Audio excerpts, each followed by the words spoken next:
الحمد للہ رب العالمین والعاقبۃ للمتقین والصلاة والسلام علی سید الانبیاء والمرسلین وعلی آلہ وصحبہ الطیبین الطاہرین اما بعد فأعوذ باللہ من الشیطان الرجیم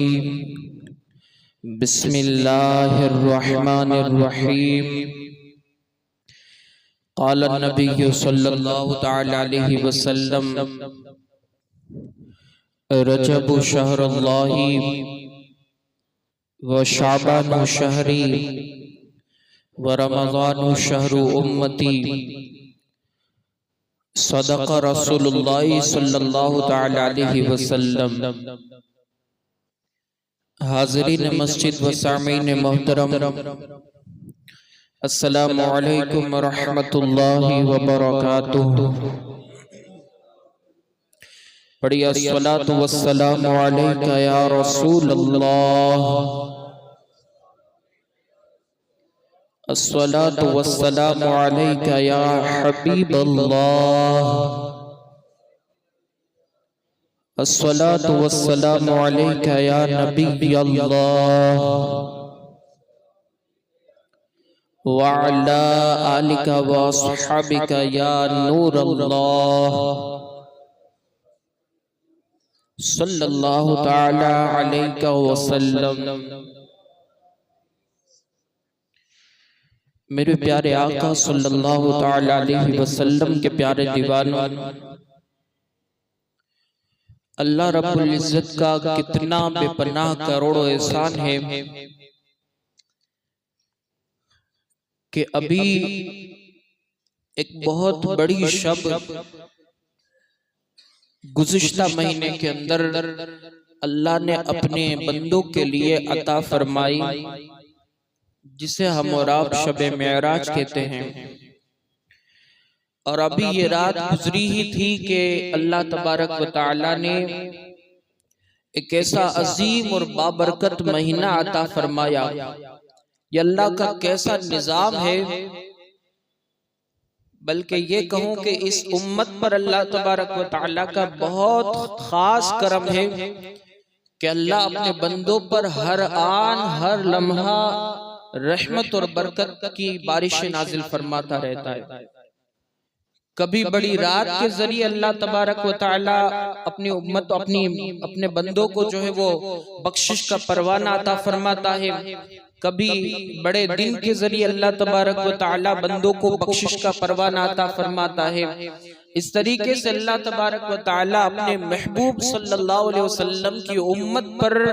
ایک اپنا خاص اور نہایتی عظیم کرم عطا فرماتا رہتا ہے۔ میرے پیارے آقا صلی اللہ تعالی علیہ وسلم کے پیارے دیوانوں، یہ وہ مہینہ ہمارے اور آپ کے درمیان ہے کہ جس کے بارے میں حضور رحمت عالم صلی اللہ تعالی علیہ وسلم ارشاد فرماتے ہیں، شعبان شہری، یعنی شعبان یہ میرا مہینہ ہے۔ اسی سے پتہ لگا سکتے ہیں آپ کہ کسی چیز کو بڑے آدمی کے ساتھ بڑی نسبت ہو جاتی ہے تو پھر اس کا مقام اور مرتبہ بھی بڑا ہو جاتا ہے۔ قرآن کے جزدان کو دیکھ لے، پہلے یہ بازار کے اندر ملنے والا ایک معمولی کپڑا تھا، لیکن جب اس کو قرآن مقدس کے اوپر رکھا گیا اور اس کو قرآن مقدس سے نسبت حاصل ہوئی، اب اس کو لوگ چوم بھی رہے ہیں اور اس کا مرتبہ بھی بڑھا رہے ہیں۔ تو پتا چلا کسی بڑی چیز سے اگر بڑے آدمی سے اس کو نسبت ہو جاتی ہے تو پھر اس کا مقام اور مرتبہ بھی بڑا ہو جاتا ہے۔ تو آپ اندازہ لگائیے، جب حضور رحمت عالم صلی اللہ تعالی علیہ وسلم نے فرمایا کہ شعبان یہ میرا مہینہ ہے، تو شعبان کی عظمت اور برکت کتنی بلند و بالا ہوگی کہ اس کو حضور اپنی طرف نسبت دے رہے ہیں۔ مفتی احمد یار خان نعیمی علیہ الرحمہ فرماتے ہیں، ان 3 مہینوں کے حوالے سے جس کے بارے میں حضور نے یوں ارشاد فرمایا کہ رجب اللہ کا مہینہ ہے، شعبان یہ میرا مہینہ ہے اور رمضان یہ میری امت کا مہینہ ہے۔ اسی سے متعلق مفتی احمد یار خان نعیمی رحمت اللہ تعالی علیہ فرماتے ہیں کہ رجب یہ بیج بونے کا مہینہ ہے اور شعبان یہ بیج کو پانی دینے کا مہینہ ہے اور رمضان یہ اس کا رزلٹ لانے کا مہینہ ہے، اس کا پھل کھانے کا مہینہ ہے۔ جیسے ہی افق پر رجب المرجب کا چاند نظر آتا، صحابہ اکرام اور حضور رحمت عالم صلی اللہ تعالی علیہ وسلم شعبان کی تیاری اور رمضان کی تیاری میں لگ جاتے تھے۔ اسی لیے جب رجب المرجب کا چاند دیکھتے تو حضور رحمت عالم صلی اللہ تعالی علیہ وسلم فوراً یہ دعا پڑھتے تھے، اللہم بارک لنا فی رجب و شعبان و بلغنا رمضان۔ اے اللہ رجب اور شعبان ہمارے لیے برکت والا مہینہ عطا فرما، اس کو برکت والا مہینہ بنا اور رمضان تک ہمیں پہنچا دے۔ یہ فوراً دعا پڑھ لیا کرتے تھے، رجب اور شعبان کے لیے برکت کی دعا کرتے اور رمضان تک اپنی طویل عمر کے لیے دعا فرماتے تھے۔ آپ اس سے اندازہ لگائیے کہ یہ اللہ تبارک و تعالیٰ کا کتنا خصوصی کرم ہے کہ اللہ نے ہمیں یہ ایسے مقدس، ویسے تو اللہ کے 12 مہینے 12 کے 12 اللہ ہی کے مہینے ہیں، لیکن رجب کو اللہ نے جو ہے وہ حضور رحمت عالم صلی اللہ علیہ وسلم نے اللہ کی طرف نسبت دی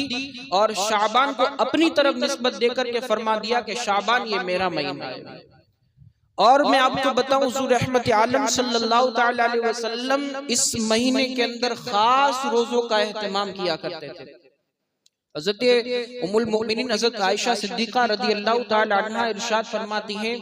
کہ رمضان المبارک کے علاوہ اگر حضور رحمت عالم صلی اللہ تعالی علیہ وسلم کسی مہینے کے روزے رکھا کرتے تو وہ شعبان کے روزے رکھا کرتے۔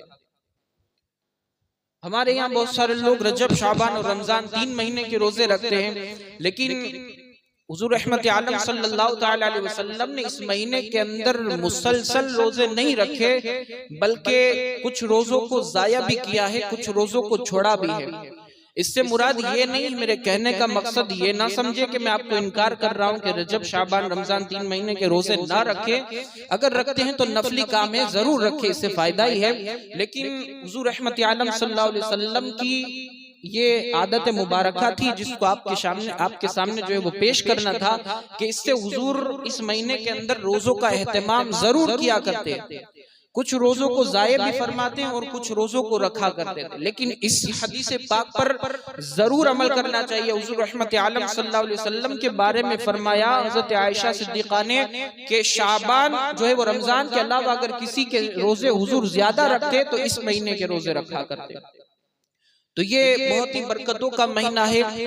کہ جس کے اندر اللہ تبارک و تعالیٰ نے امت کی بخشش کے لیے ایک عظیم اور بابرکت رات عطا فرمائی، نجات کی رات عطا فرمائی۔ اللہ تبارک و تعالیٰ بندوں پر خاص نظر کرم اس رات میں عطا فرماتا ہے، بخشش کا پروانہ عطا فرماتا ہے۔ اللہ تمام بندوں کی بخشش فرما دیا کرتا ہے اور وہ رات شب برات ہے، نجات کی رات ہے، بخشش کی رات ہے۔ تو یہ رات کو اگر کسی مہینے سے نسبت ہے تو وہ اسی مہینے سے نسبت ہے، شعبان المعظم سے نسبت ہے۔ تو اس مہینے کے اندر برکت کا اہتمام ہے، روزوں کا اہتمام کرے، نیکیوں کا اہتمام کرے۔ اور میرے پیارے آقا صلی اللہ تعالی علیہ وسلم کے پیارے دیوانوں، آخری بات میں عرض کر دوں، حضور رحمت عالم صلی اللہ تعالی علیہ وسلم پر جو درود مبارکہ پڑھنے کی آیت قرآن پاک کے اندر نازل ہوئی ہے، جسے آیت درود پاک کہتے ہیں، ان اللہ و ملائکتہ یصلون علی النبی یا ایھا الذین آمنوا صلوا علیہ وسلموا تسلیما اللہم صل علی سیدنا مولانا محمد معدن الجود والکرم وآلہ الکرام واصحابہ العظام وابنہ الکریم مبارک وسلم۔ یہ درود پاک کی آیت اگر کسی مہینے کے اندر نازل ہوئی ہے تو یہ بھی ماہ شعبان کے اندر نازل ہوئی ہے۔ تو اس سے بھی ہمیں یہ درس دیا جاتا ہے کہ شعبان المعظم کے اندر خاص کر کے کثرت سے درود پاک کا اہتمام کریں۔ شب بیداری کرے، نمازوں کا اہتمام کرے، تلاوت قرآن پاک کرے، اور جو ہے وہ نوافل کی کثرت کرے، قرآن پاک کی تلاوت کی کثرت کرے، درود پاک کی کثرت کرے، اور خوب عمل کرنے کی کوشش کرے، اس لیے کہ آنے والا مہینہ ہمارے لیے پھل کاٹنے کا مہینہ ہے، اس کے اندر ہمیں پھل کاٹنا ہے۔ اگر کسی کی جزا ہمیں ملے گی تو وہ رمضان المبارک کے اندر ملے گی، اور اس مہینے کے اندر خاص روزوں کا اہتمام کرے، اس لیے کہ آقا کریم صلی اللہ تعالی علیہ وسلم ارشاد فرماتے ہیں کہ جب پوچھا گیا حضور رحمت عالم صلی اللہ علیہ وسلم سے کہ آپ اس مہینے کے اندر روزہ کیوں رکھتے ہیں، تو آقا کریم صلی اللہ تعالی علیہ وسلم ارشاد فرماتے ہیں کہ یہ وہ مہینہ ہے کہ جس کے اندر اللہ تبارک و تعالیٰ کی بارگاہ میں پورے سال کا دفتر جو ہے وہ پیش کیا جاتا ہے، اور پورے سال کا نیا دفتر اسی مہینے کے اندر شروع کیا جاتا ہے۔ تو میں یہ چاہتا ہوں کہ جب اللہ کی بارگاہ میں میرا دفتر پیش ہو تو حالت روزہ میں پیش ہو، اور جب نیا دفتر شروع ہو، اعمال کا نیا دفتر جب شروع ہو تو وہ بھی حالت روزہ کے اندر شروع ہو۔ یہ کون افضل نبی، تمام نبیوں کے سردار یہ بات پیش کر رہے ہیں، اپنی امت کو تعلیم دے رہے ہیں کہ اس مہینے کے اندر اللہ کی بارگاہ میں جب دفتر پیش ہو تو حالت روزہ کے اندر پیش ہو۔ تو یہ اہتمام ضرور کرے، روزوں کا اہتمام اسی لیے میں کہہ رہا ہوں اس طرح کہ جو ہے وہ حالت روزہ کے اندر جب اللہ کی بارگاہ میں آپ کا دفتر پیش ہو تو اللہ تبارک و تعالی آپ کے اگلے دفتر کو اور پچھلے دفتر کو دیکھ کر آپ کی بخشش فرما دے۔ ہو سکتا ہے اللہ اپنے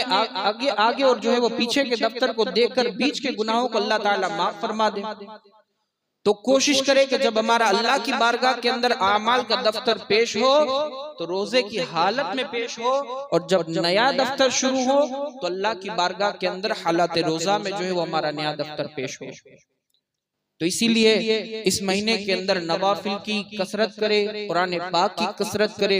اور جو ہے وہ درود پاک کی خاص کر کے کثرت کرے۔ اللہ عز و جل ہم سب کو کہنے سننے سے زیادہ عمل کرنے کی توفیق عطا فرمائے، اور اللہ عز و جل ہم سب کو ان بابرکت مہینوں کے فضائل اور برکات سے مالا مال فرمائے۔ اللہ تبارک و تعالی ہم سب کو رمضان المبارک تک پہنچائے، عافیت کے ساتھ اللہ تبارک و تعالی رمضان دیکھنا نصیب فرمائے، اور اللہ تبارک و تعالی ہم سب کی سارے امت مسلمہ کی بے حساب بخشش و مغفرت فرمائے۔ جو کچھ بیان ہوا اس پر ہم سب کو عمل کثیر کی توفیق عطا فرمائے۔ دوران گفتگو اگر کوئی لغزش یا خامی ہو اللہ اپنے پیارے حبیب کی نالین کے صدقے میں اسے معاف فرمائے۔ استغفر اللہ ربی من کل ذنب واتوب الیہ وما علینا الا البلاغ۔ والسلام علیکم ورحمۃ اللہ وبرکاتہ۔ تمام حضرات کھڑے ہو کر صفوں کو درست کر لیں۔